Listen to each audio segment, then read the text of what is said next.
Okay, so today we're going to be talking about chapter 12. It's titled The Making of Europe.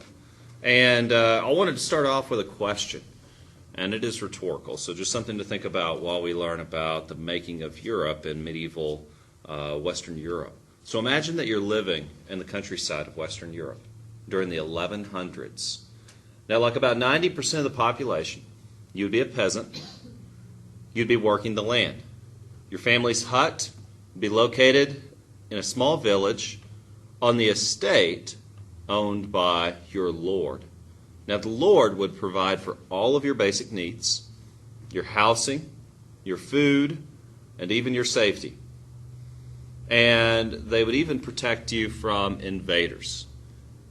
Now, again, the return is that you don't own the land you work on. You have to give this lord most of what you produce, but in return, you're offered this type of protection.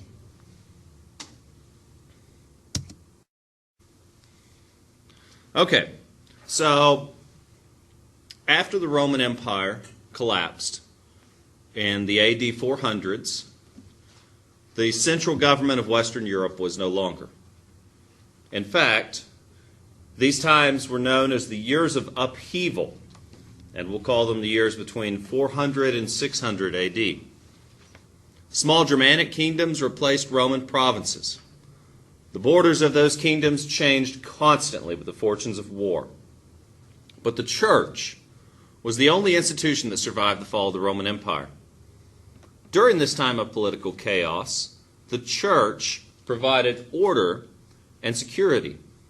Along with shifting boundaries, the entire concept of government changed. Loyalty to public government and written law had unified Roman society. Family ties and personal loyalty, rather than citizenship in a public state, held Germanic society together. Unlike Romans, Germanic peoples lived in small communities that were governed by unwritten rules and traditions. Every Germanic chief led a band of warriors who had pledged their loyalty to him. In peacetime, these followers lived in their lord's hall. He gave them food, weapons, and treasure. In battle, his warriors fought to the death at their lord's side. They considered it a disgrace to outlive him. But Germanic warriors felt no obligation to obey a king they did not know. Nor would they obey an official sent to collect taxes or administer justice in the name of an emperor they had never met. The Germanic stress on personal ties made it impossible to establish orderly government for large territories. Now, in the Roman province of Gaul, mainly what is now France and Switzerland, a Germanic people called the Franks held power. Their leader was Clovis. He would bring Christianity to the region. According to legend, his wife, Clothilde, had urged him to convert to her faith, Christianity. In 496, Clovis led his warriors against another Germanic army. Fearing defeat, he appealed to the Christian God, and I quote, "For I have called on my gods, but I find they are far from my aid. Now I call on thee. I long to believe in thee. Only please deliver me from my enemies." The tide of the battle shifted, and the Franks won. Afterward, Clovis and 3,000 of his warriors asked a bishop to baptize him. The church in Rome welcomed Clovis's conversion and supported his military campaigns against other Germanic peoples. By 511, Clovis had united the Franks into one kingdom. The strategic alliance between Clovis's Frankish kingdom and the church marked the start of a partnership between two powerful forces.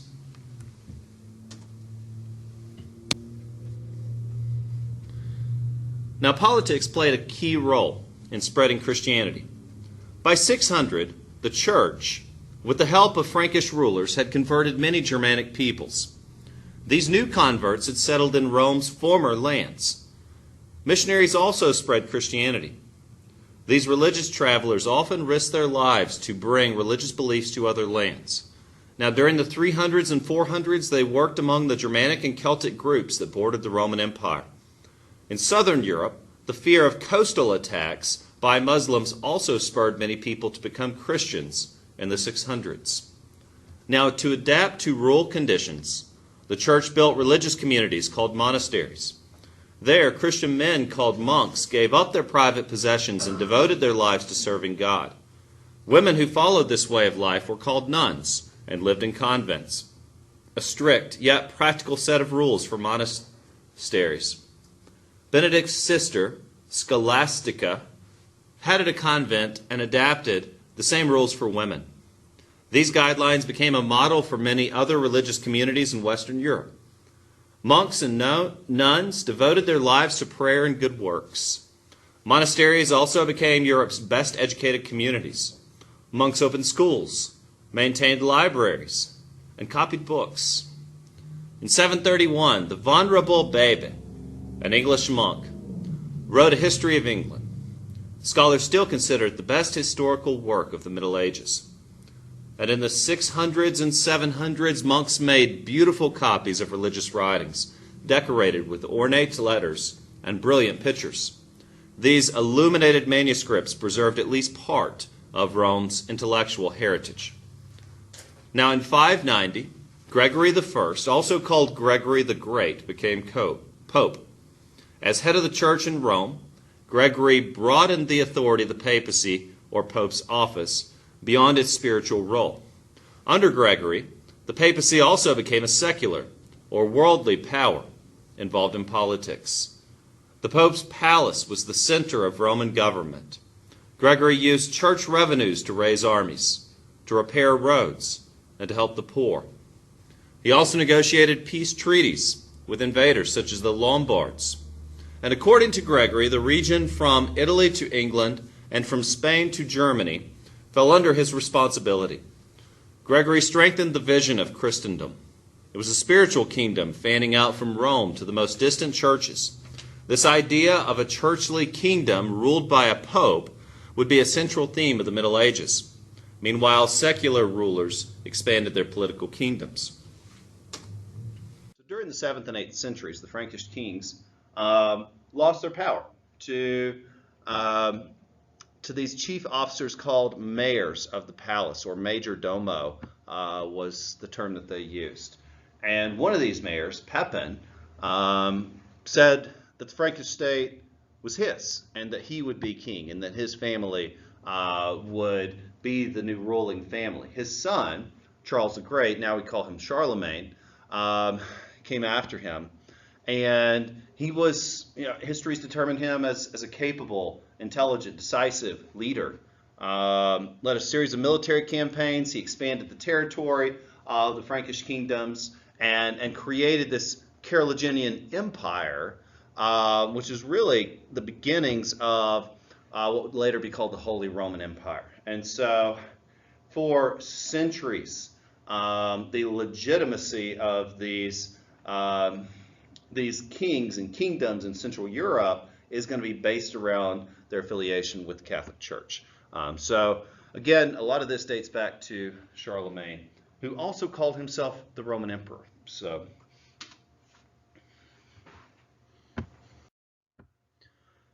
now there were, I guess, long story short, when we're talking about Western Europe in the Middle Ages, kind of Rome up until the Renaissance, there are constantly people on the move. And, the Vikings, the Magyars, the Danes, and the Swedes, and then still these Germanic kingdoms moving back and forth, people coming from the Middle East, just people on the move. And in particular, the Vikings and the Danes had a practice of raiding and pillaging, and sometimes they would settle, sometimes they would attack the settlement and then live there and then have children and intermingle and just assimilate with that culture. But they were a terror to much of Western Europe. In fact, these constant invasions and threat of attack provided the necessity for a system of government based around protection. And so you know, where these warriors could come at any point along the rivers. These farming communities needed somewhere to go. And so this is where, you know, like I was obsessed as a kid with castles and strongholds and sieges.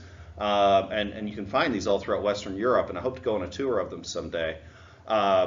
Because, you know, you have these farming settlements so vulnerable to attack that a wealthy landowner would eventually build a fort that people could run to in the event of an attack. And this is going to create a system of government that really is kind of a default state. And I can try to zoom in here, this little chart showing the development of feudalism. But when there's no central government, when you can't just call the police, like, hey, the Vikings are coming, like 911, what do? And really, a lot of people just fell prey to what are essentially pirates. You know, when there's no central government and there's no like organized army to do anything about this, piracy's common. And so people have to rely on strong people for protection. And so these farming communities are going to turn to lords and vassals and really offer their services in exchange for protection. And meanwhile, these large landowners would have loose control over different parts of land because they would dole out portions of their land to vassals who would then dole out portions of their land to lords who would then build fortifications and protect peasantry. And so this is a decentralization where, you know, in Britain, Saxony might be at war with Northumbria, you know, or any of these Frankish kingdoms at any point might splinter off because they're not really in a position to trust one another because really the only people they can trust are the people they know. And so there's this loose affiliation of lord, vassal, and noble, but it's not really a centralized system of government, and it's largely based around land. And so vassalage, what that means is if you have a noble and they have vassals or lords, and then those lords would have knights, and there's it kind of, I guess, the three estates in France evolved out of this. You know, the three estates in France prior to the Revolution are the first estate, those who pray; the second estate, those who fight; and then the third estate, those who work. And so that's just really a harkening back to this old feudal pyramid. So the lord would be obligated to provide protection to these people, and then you know, this is a pre-capitalism type of structure, so all they really have to offer in exchange is their labor, is the work, the produce of their harvest.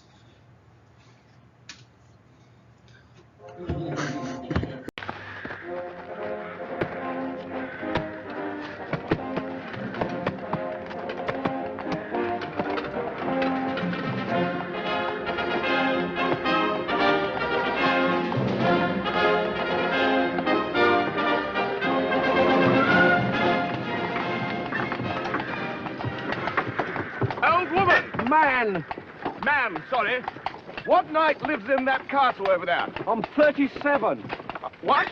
I'm 37. I'm not old. Well, I can't just call you man. You could say Dennis.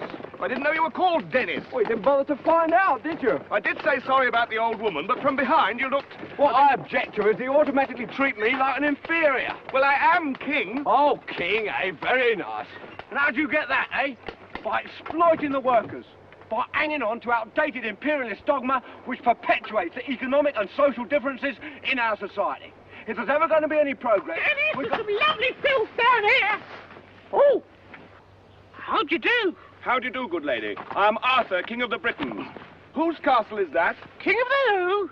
The Britons. Who are the Britons? Well, we all are. We are all Britons. And I am your king. I didn't know we had a king. I thought we were an autonomous collective. You're fooling yourself. We're living in a dictatorship. A self-perpetuating autocracy in which the working classes... Oh, there you go, bringing class into it again. Well, that's what it's all about. If only people would Please, feel... please, good people.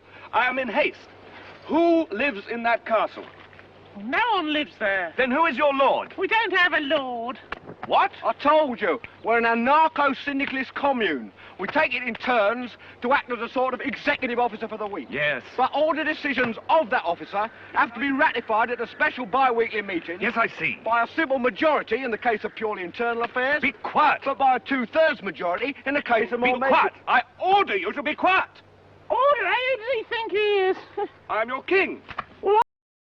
Okay, they go on, but it's ridiculous. So you just got to watch it. It's a lot of fun. But what they're arguing here is, the Arthurian legends are set during a feudal era.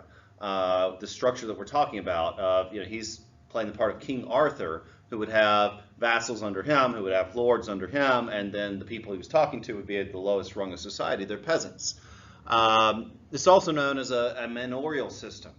That there are those who fight, the nobles, the knights, etc.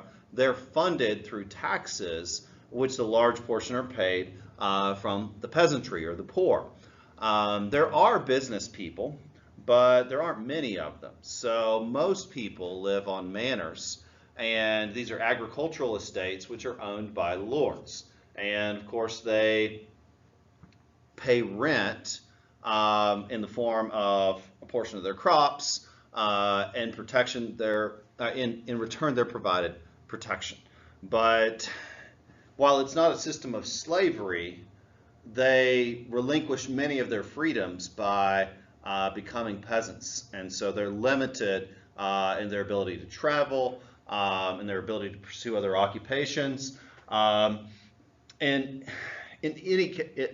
in many cases, they even have to seek the Lord's permission for things like marriage or to move somewhere.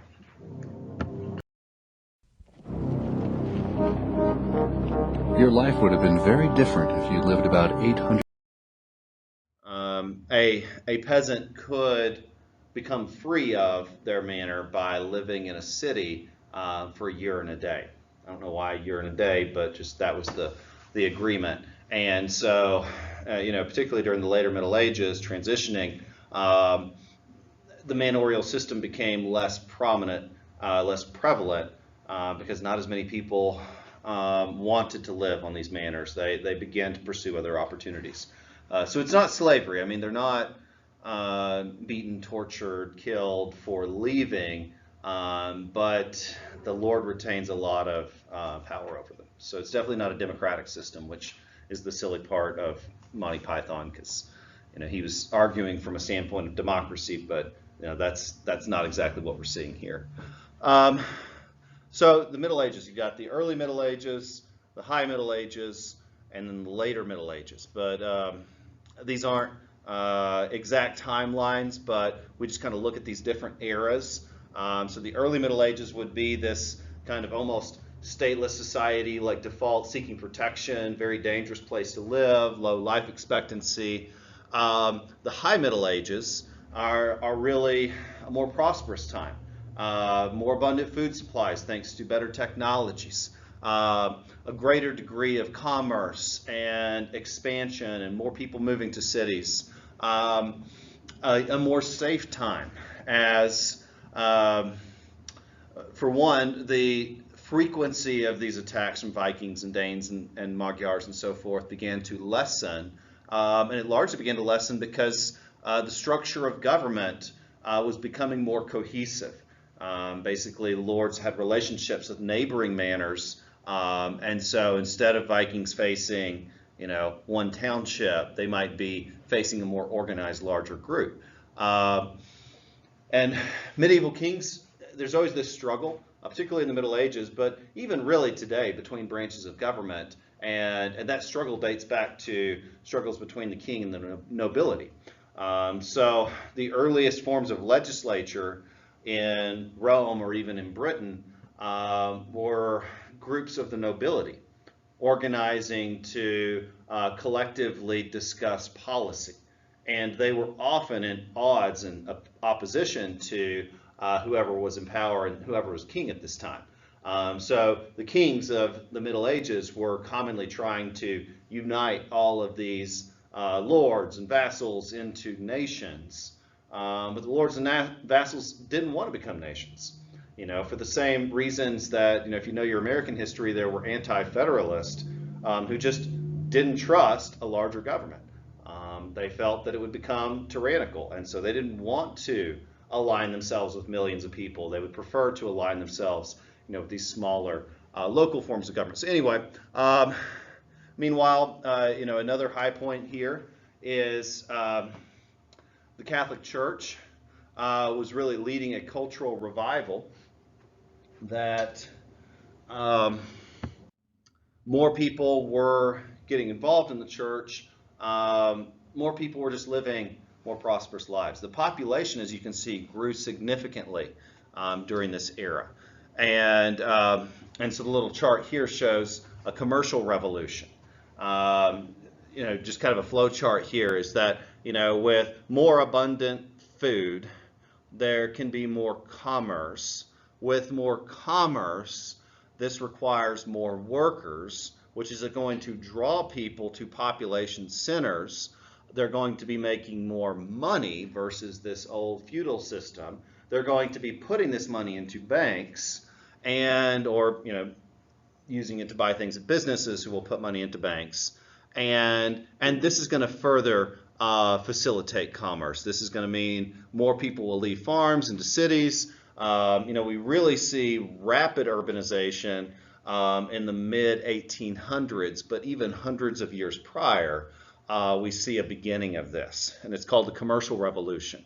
So again, a lot of this you can trace back to improved farming techniques, leading to better, stronger populations, requiring larger settlements. Improved technology that leads to better ways to make things. Better ways to make things means cheaper things, means more accessible, more people are buying things.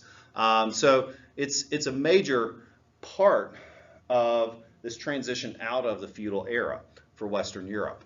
And so one of the new technologies is related to farming is crop rotation.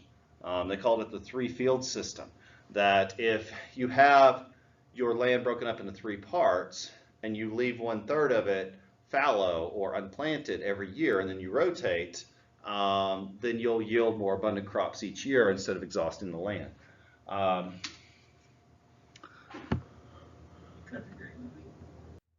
Yeah, so there's just so many movies that relate to this time period. This is another fun one from Knight's Tale, and of course you can see I ripped it off from YouTube. It's dubbed in different language, but this just shows a joust. And so this is Heath Ledger, and it's based, I think the guy talking is supposed to be Chaucer, but anyway, it's just kind of a silly movie, but it's a great example of a joust that you're about to see. So daily life for a peasant. These are farming settlements. They live in cottages. These are just kind of single room homes where multiple generations of a family might live. Men, women, children working together in the fields. Very basic diets based around food that they can make there at home. The nobility obviously live a very different lifestyle. The aristocracy or nobility hold power and wealth, but the difference between then and now is that the power and wealth is associated with land. And that land gives them power because the land allows them to have all of these peasants and people working under them. But it's a very sophisticated structure to nobility. There's lords, there's kings, dukes, counts, barons, even viscounts, bishops, archbishops. But these were all very wealthy people. And this jousting tournament, you would see this most commonly practiced by by knights, but the nobility might often participate. It was just a way of being prepared for war.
You fight with the strength of many men, Sir Knight.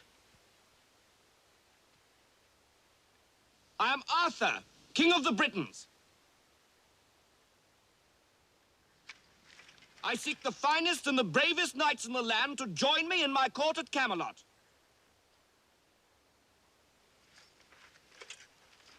You have proved yourself worthy.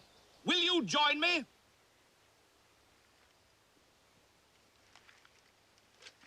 You make me sad. So be it. Come, Patsy. None shall pass. What? None shall pass. I have no quarrel with you, good Sir Knight, but I must cross this bridge. Then you shall die. I command you, as King of the Britons, to stand aside. I move for no man. So be it.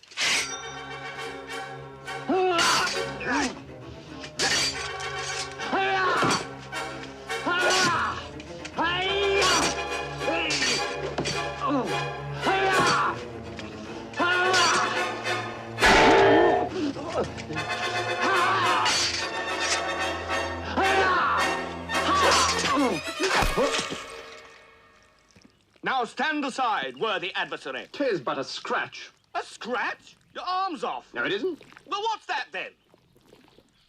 I've heard worse. You liar. Come on, you...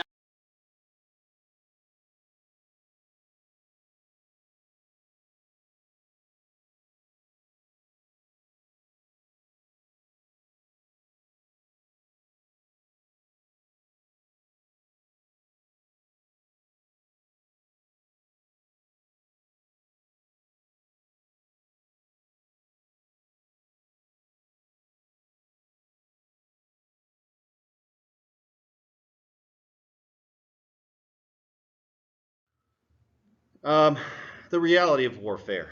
I grew up just being fascinated, enamored with castles, and I still have a replica of a castle in my classroom in Hendersonville. And there's a number of new technologies that are important to Western Europe in the Middle Ages. The leather saddle and stirrup might be one of the more important because this allows heavily armored knights, like you saw in the clip of Joust, to be able to ride holding themselves onto these horses primarily by their feet and by their thighs. And then they can hold the reins with one hand and hold the joust with the other. And mounted knights were the heavy cavalry. They were an almost unstoppable force. A heavily armored knight versus an army of infantry, the cavalry charge is generally going to win. So the role of warriors in feudal society. By the early 1000s, Europe was this constant battleground of these different nobles vying for power. And, people calling themselves kings, trying to unite various nobles together. And so there's this just constant struggle. And so knights would pledge themselves to different lords, very similar to the feudal era in Japan with shoguns and samurai. And meanwhile, when there wasn't a war for knights to involve themselves with, they would do jousts, they would train, they would go on errantry, they would travel, do various things. So, but the reality is that the warfare in the Middle Ages was horrible, and I suppose warfare at any point is terrifying, but this is a more realistic depiction. This is the Battle of, it's from the movie Braveheart, and I want to say, is it Scotland? It is, yeah, Scotland. This is William Wallace leading revolution against Lower England, and I just can't think of the name of the battle, but the Scots actually lose this battle in the movie. So there's Mel Gibson playing William Wallace. True story, he had a sword that long, but here you're going to see the heavy cavalry come in and just have a field day. Does the Brits still own Scotland, kind of? I mean, yeah. In fact, you probably heard of this, but Scotland about 5 years ago discussed the idea of withdrawing from the British Commonwealth, mm-hmm. And Britain essentially said, sure, if that's what you really want, hold a vote, and if the people of Scotland decide that you want to withdraw. The irony here is that William Wallace, based on a true story, led this revolution against Lower England, and he was eventually caught, and he was tried, and he was dismembered, and they put different parts of his body around Scotland to serve as an example. And then here, just 5 years ago, Scotland said, we want to do this, we want to get our independence, and England then said, sure, whatever. And Scotland actually decided to stay with England, which is a smart move. Vote, was it like 55-45? I don't know the breakdown, but yeah, there was a strong movement trying to get them to secede. I just listened to a few articles on NPR. The people they interviewed, the ones who wanted to remain part of the Commonwealth, mainly argued for economic reasons, because it would be the same principle as, what if West Virginia were to secede? I mean, they'd struggle. Yeah. Whether or not they had the industry. West Virginia, since coal's on the decline, they'd have a tough time. Yeah, that would be my theory, is that they'd have a tough time of it. So, it'd be one of those things that if Scotland were to secede, it wouldn't work out well for them. But anyway, medical knowledge is obviously very limited. So most soldiers who are wounded are going to die of infection.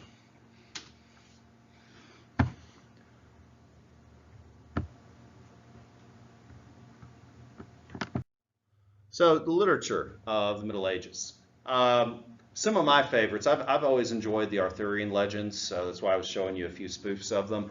But a lot of the stories of Charlemagne are from a series of poems called the Songs of Roland, and just these kind of epic tales of a hero's deeds. Another of my favorite works of literature from the Middle Ages is, of course, Beowulf, and this is a story of a Germanic chieftain who goes on to do a lot of heroic deeds. Fights a monster named Grendel, fights and kills a dragon, and just through this story you get a real sense of Germanic culture. Especially this idea of chieftain and thane. So I've always loved those stories, but there were even traveling musicians. So if you like the new show, The Witcher, the character that Yaskier, I think, did I say that right? So he would have been a troubadour or traveling musician. And so these types of folks were common. And they really served as the closest thing to mass media that anybody had, because they would travel from town to town and they could bring news, they could tell common stories, they could write popular songs. And so they're the closest thing to a common culture aside from the Catholic Church.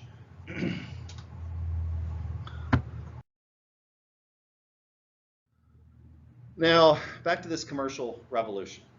And so the reason I'm calling it a revolution is because the feudal era represented a pre-capitalist, agrarian, manorial society. I mean, not many peasants had any money to speak of. And so they're mostly dealing in exchanging crops, exchanging loyalty.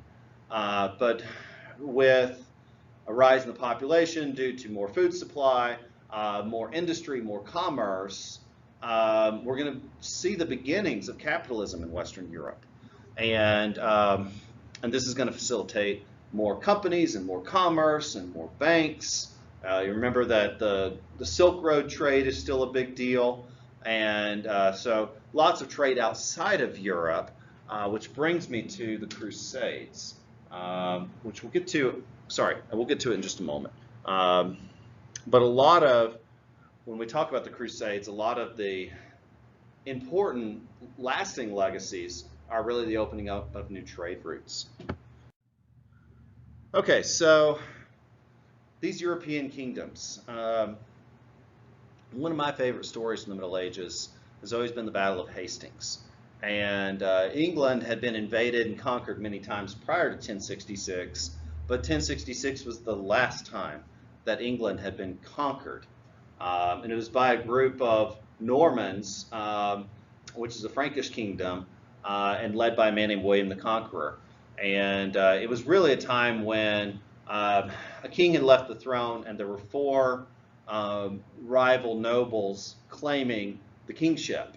And William was one of these. And there had been a series of battles fought, but the final one was between William and a man named Harold.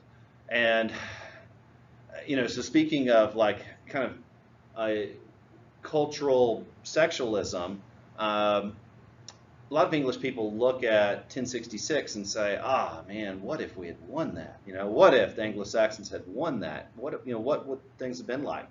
Now, the short answer, I don't know if anything would have been very much different, but this did represent a time where a new ruling family is going to take over the kingdom of England.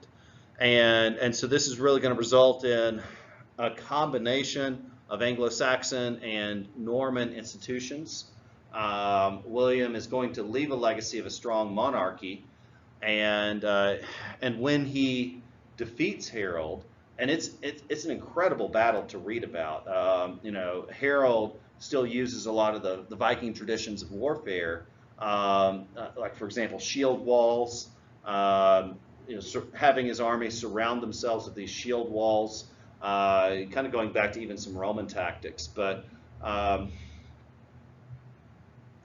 William would make effective use of the disadvantages of this type of tactic through a practice called feigned retreat.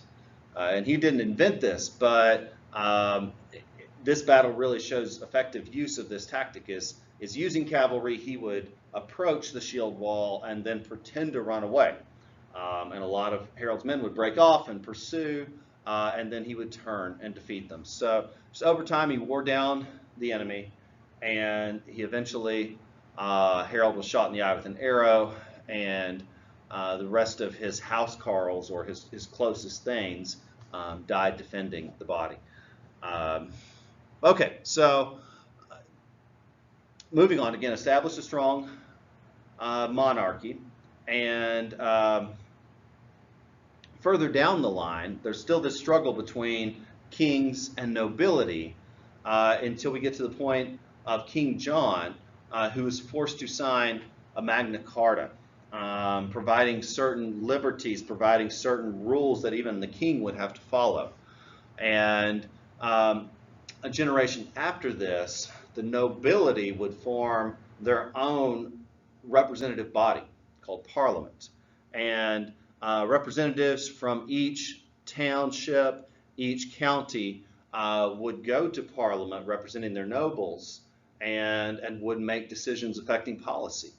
And so originally, again, it was just this House of Lords, but then a House of Commons would also form, so representing the common people.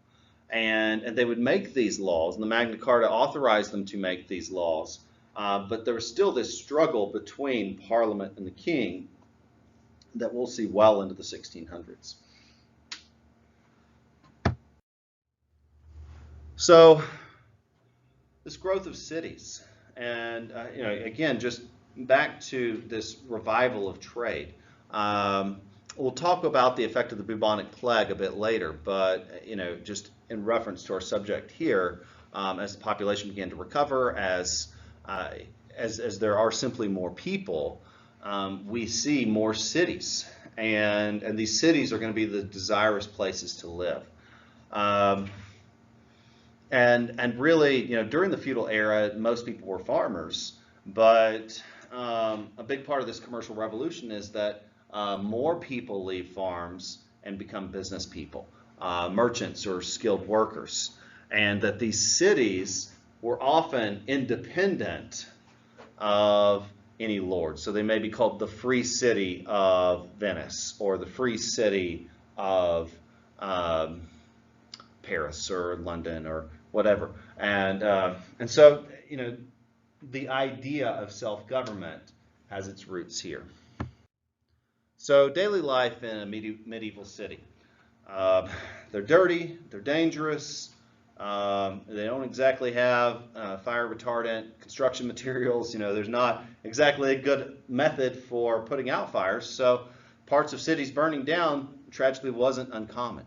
But guilds emerged in these cities, or labor unions, and these guilds provided a way to train, to certify, and to protect people in different industries. And they had their own system for training new people. And so, if you've ever been through an apprenticeship program, those types of arrangements are ancient and date back to the Middle Ages, where someone might apprentice under a more experienced or master craftsman, and then the next step would be a journeyman, where they might be able to manage a project on their own, and then someday a master or a contractor or a business owner. So again, these cities are dirty, they're unsanitary. We're talking about a time before indoor plumbing or any means of disposing of sanitation, so open sewers and gutters. But again, people continued to move to these cities because life was better there than it was on the manor. Let's see, I'm going to skip that for time's sake. We've already talked about the Holy Roman Empire a little bit. Okay, so Central and Eastern Europe. The dominant ethnic group in Eastern Europe, in what is today Russia, are Slavs, or Slavic people. And there are, and you can even further distinguish different groups of Slavs. Polish Slavs are different than Bohemian Slavs, or Slavs in the south, and they don't necessarily have the same culture, lifestyle, or even in many cases language.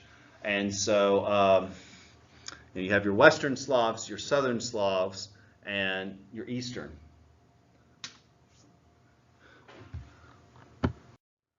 So the Kingdom of Kiev. Kiev grew to be a large, wealthy, and cultured city. It continued to grow as Vladimir, which I'm guessing is where Putin got his name, took lands to the west and to the north. He had a son named Yaroslav the Wise, and he came to power in 1019. He proved to be an able ruler as well. So under him, Kiev grew to be a wealthy trading state, allied with many different nations. And I guess one of the and this gets further into the 20th century, but one of the reasons why Russia was always a generation behind the rest of Western Europe when the Industrial Revolution began is largely because of the Mongols. That the Mongols conquered Russia in the 1200s and held Russia longer than any other place. And that really they didn't get their independence from Russia until Ivan III, much later. So Christianity and medieval civilization.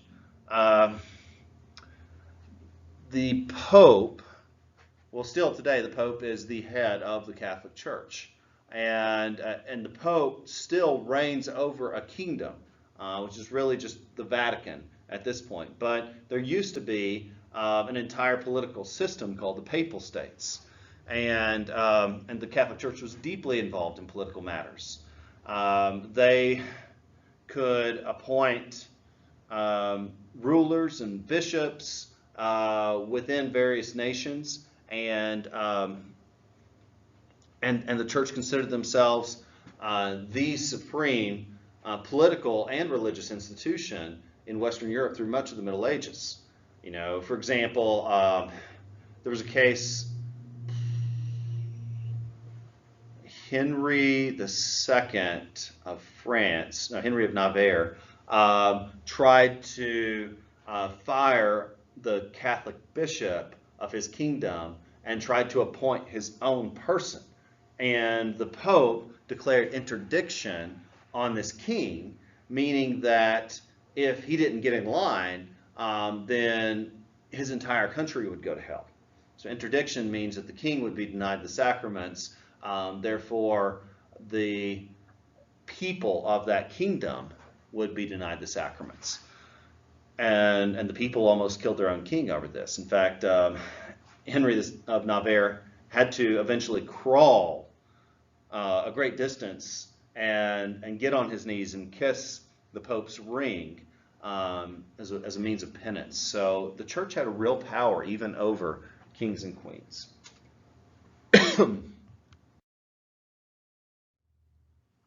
Now, Christianity and medieval civilization. So this is just a scene from an Inquisition. So last Monty Python reference, I promise. But if you look up the Spanish Inquisition, there's this silly sketch where they drive around pretending to be the Inquisition. Now, these different orders of the Catholic Church, like the Franciscans or the Dominicans, or even much further ahead during the Reformation, the Jesuits. These are different religious orders within the Catholic Church who had various functions. You know, for example, the Jesuits, their job was to take the message of Catholicism around the world. The Franciscans, their mission and purpose was to help the poor. And there was even an office of inquisitors. And I always thought this was neat because I'm a sci-fi geek, and inquisitors is just a thing in science fiction. But these people would go around looking for suspected heretics, and then they would put them on trial and torture them or burn them at the stake. So many of these cities served as the first homes of the earliest universities in Western Europe. You know, it's neat to think that Oxford is older than the United States, that there are universities in Western Europe that are older than the nations that they are a part of. The very first university dates back to 1088 in Bologna, the University of Irnerius. And, you know, there were new universities popping up all over the place. They would issue degrees, and this developed a scholastic culture. Many of these schools began as parts of the church to teach people going into the priesthood and to teach people philosophy. But out of this came just a lot of really neat writing, and a lot of these folks, university educated, would go on to write things in later years that would challenge a lot of church teachings. But one of the famous scholars from one of these early universities is Thomas Aquinas. And he was a noted theologian of the Middle Ages, but he also wrote the Rules for a Just War. So probably the most simple, concise, and plain explanation of what makes a war good versus what makes a war bad. Did they have only PhDs back then, doctors of philosophy, but not doctors of science? That's a good question. I don't know a lot about the early history of university. Yeah, I just don't know. I'll have to look that up. Yeah.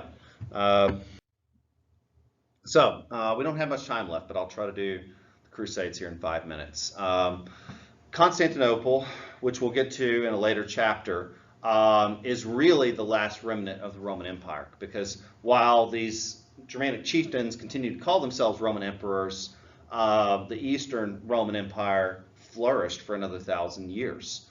But Constantinople was this incredibly wealthy city situated right between the Black Sea and the Mediterranean, and because they controlled this narrow strip of land, or narrow strait connecting the two seas, they became incredibly wealthy. But it also meant that people were always attacking them. And during one period where they were under attack, they reached out to the Pope of the Catholic Church asking for help. And so Pope Urban II promised that he would send a crusade, called for a holy crusade to help the people of Constantinople and to retake the Holy Land. That anyone who would go on this crusade would be welcomed into the kingdom of heaven. Anyone who died on crusade would get to go straight to heaven no matter what they did. The first crusade is the only one that was successful. It conquered Jerusalem, and they held Jerusalem and a number of cities around it for about 100 years. And so this, for a period of time, is called the Crusader feudal states. So the scene here, and we're short on time, but this is a neat scene from the kingdom of heaven, where 100 years after the first crusade, the famous Muslim general Salah ad-Din retook the city of Jerusalem and then opened it for people of all faiths. Now the later crusades get pretty ugly. Edessa and then Jerusalem were recaptured. There were a couple of different wars to attempt to retake the Holy Land. They were largely unsuccessful. In fact, the Third Crusade is famous because there were 3 different kings involved. And let's see if I get this right. One of them drowned on the way.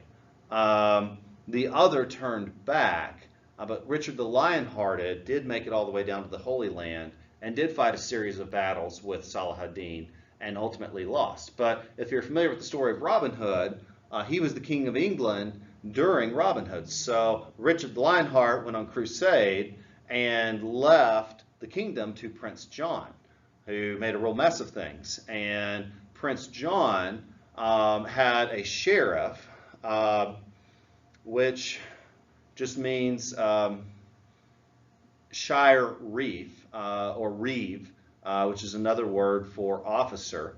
And so the officer of this shire, Sheriff of Nottingham, was a terribly corrupt person. So anyway, the whole story of Robin Hood is based around the bad things that these people did because their king was away. Now, there was another crusade where the king of Constantinople reached out for help again, but this time the Crusaders, instead of helping, actually attacked the city of Constantinople, sacked and looted it. But now my favorite story is this really just weird footnote of the Crusades called the Children's Crusade, where a man now called the Pied Piper traveled around Western Europe quoting this really obscure verse in the Old Testament that says, quote, "A child shall lead them." And I found the verse somewhere. I can't remember the rest of the context, but that's basically it. There's no real context. There's just this phrase that says, "A child shall lead them." I think it may be a reference to Daniel, or who knows. But he used that verse to say, hey, the secret to retaking the Holy Land is an army of kids. And all of these poor peasant families had extra kids that they didn't know what to do with, and so they gave them to the Pied Piper and said, sure, that sounds like a great idea. And he took them down to somewhere and sold them into slavery. So anyway, the Crusades have given kind of a black spot to the history of Christian faith. But There you go. These are some good internet resources that you can use if you want to find additional information. And here are some great resources on DVD if you would like to watch more videos related to this subject. All right, guys, that concludes my lesson.